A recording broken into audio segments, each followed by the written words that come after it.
Bonjour et bienvenue sur les routes de l'illusion. Dans cette troisième et dernière partie consacrée à notre table de jeu désertique, nous allons fabriquer une zone montagneuse ainsi qu'une zone plutôt plate traversée par une route. N'hésitez pas à vous abonner et à nous soutenir sur Tipeee si vous le pouvez. Nous commençons par assembler nos plaques de table de jeu. Comme vu lors des deux premières parties, celles-ci sont constituées de planches de médium de 122 par 61 achetées telles quelles dans le commerce et non redécoupées.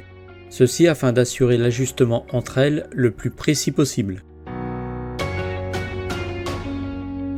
Dans une planche identique de 9 mm d'épaisseur, nous avons découpé des tasseaux d'une quinzaine de centimètres de large que nous fixons sous ces planches pour leur donner de l'épaisseur afin d'aménager des creux pour certaines d'entre elles.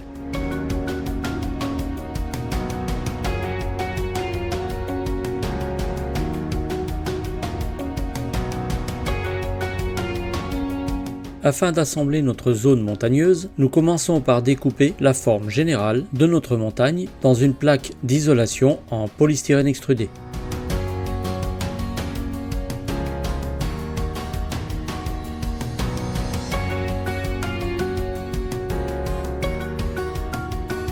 Dans notre forme générale, nous commençons par sculpter les premiers reliefs. Puis nous collons une deuxième épaisseur pour les parties les plus élevées de notre zone montagneuse.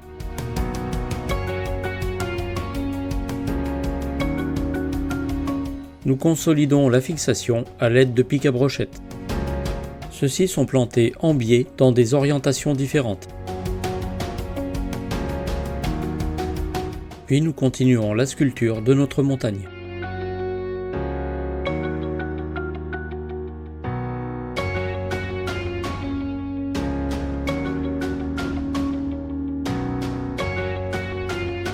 Ici, nous laisserons de nombreuses zones verticales qui représenteront des falaises infranchissables.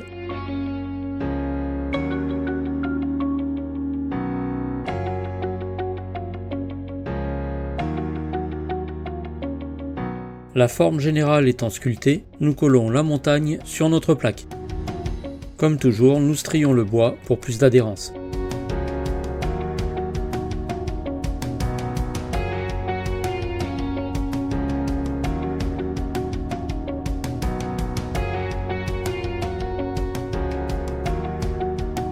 Une fois notre zone montagneuse bien en place, nous affinons la sculpture des mouvements de terrain. N'oublions pas qu'il s'agit d'une table de jeu, il faut donc que nos futures unités puissent circuler au sein de cette zone. Une fois la sculpture générale terminée, nous ponçons l'ensemble de la montagne.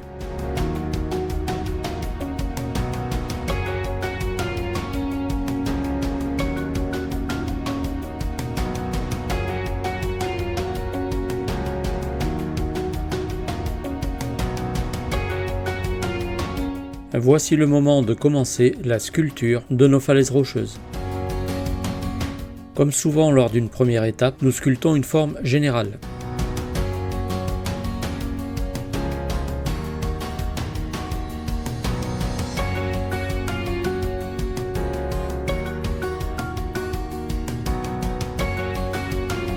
Seconde étape, nous ponçons les infractuosités créées afin d'atténuer les formes anguleuses de nos rochers.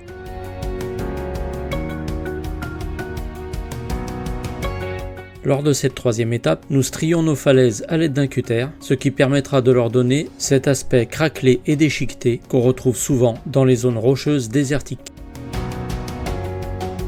Nous affinons ce rendu à l'aide d'un petit tournevis plat.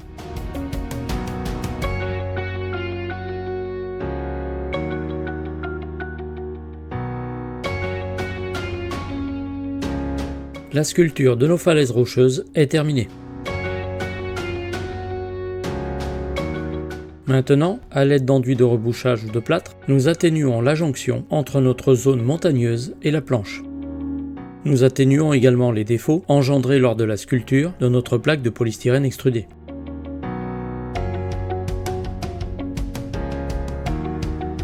Nous donnons également un certain relief au pied de nos falaises.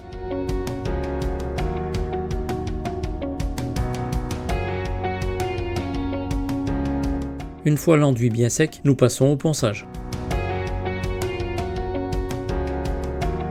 Maintenant, nous allons passer au saupoudrage du sable sur notre plaque, en commençant par des grains un peu plus épais, en particulier au pied des falaises.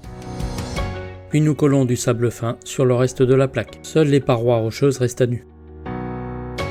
Une fois la colle bien sèche et le surplus de sable évacué, nous peignons l'ensemble de notre plaque avec une peinture jaune sable. Nous commençons par les falaises avec un pinceau plus fin afin de rentrer dans les creux. Ensuite, avec un pinceau plus large, nous peignons le reste de la plaque.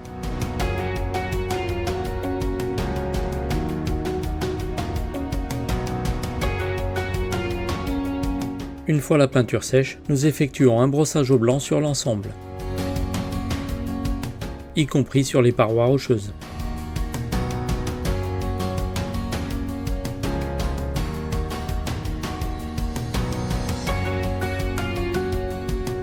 Afin de faire ressortir nos rochers et leurs détails, nous les recouvrons d'un jus marron clair.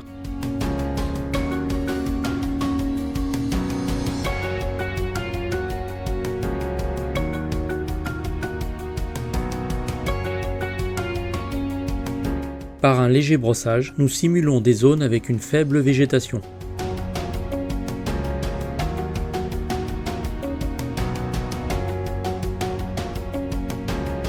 Pour finir, nous collons de la mousse de modélisme afin de simuler de petits buissons.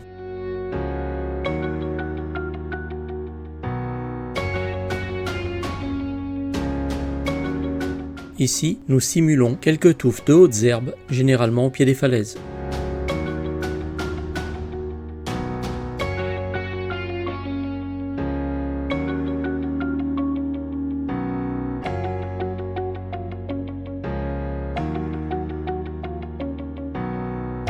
Voilà, notre plaque de zone montagneuse est terminée. Nous commençons ici notre plaque traversée par une route dont la position des entrées et sorties doit être très précise afin de pouvoir être connectée entre elles. Nous y implantons quelques légers mouvements de terrain, ainsi que quelques creux. Les techniques utilisées seront les mêmes que pour les plaques précédentes.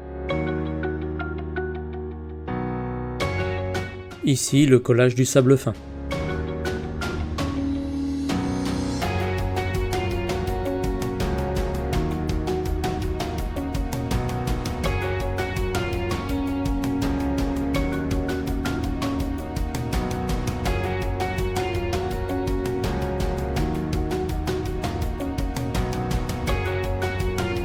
Ensuite, nous peignons la plaque, toujours selon les mêmes techniques.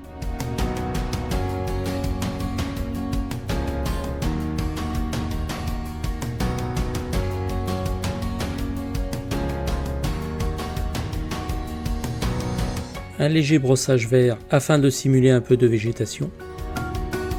Toutefois, dans ce creux, nous allons simuler une zone légèrement humide à l'aide d'un jus marron clair que nous allons estomper en allant vers les bords.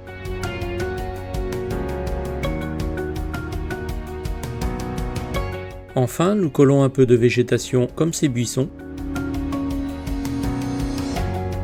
et quelques herbes hautes autour de la zone humide.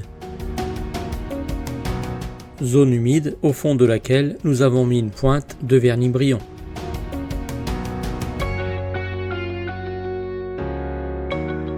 La conception de cette plaque, beaucoup plus rapide que la première, est enfin terminée. La fabrication de ces deux dernières plaques signifie également la fin de la conception de notre table de jeu qui comporte ainsi 6 plaques. La combinaison de 3 plaques nous permet ainsi d'obtenir une table de jeu de dimension standard de 180 par 120. En utilisant 4 plaques, nous pouvons même obtenir une table mesurant 240 cm par 120.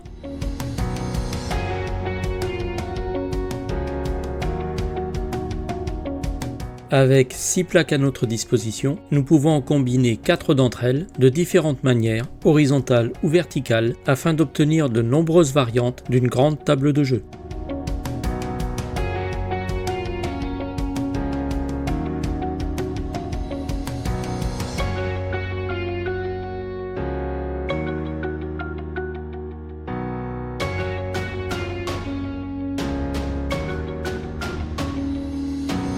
Les possibilités sont encore plus élevées avec l'utilisation de 3 plaques, constituant ainsi une table de dimension standard.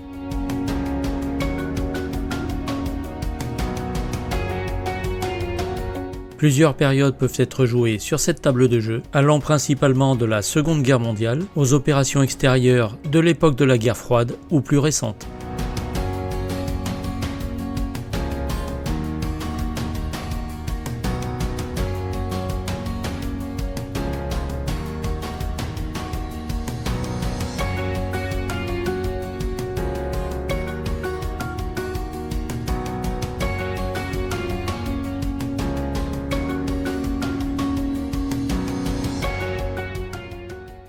Notre table de type désertique est ainsi terminée. Si cette vidéo vous a plu, n'oubliez pas de vous abonner et de nous soutenir si vous le pouvez. Nous vous laissons avec une petite galerie d'images de la réalisation d'aujourd'hui et à très bientôt sur les routes de l'illusion.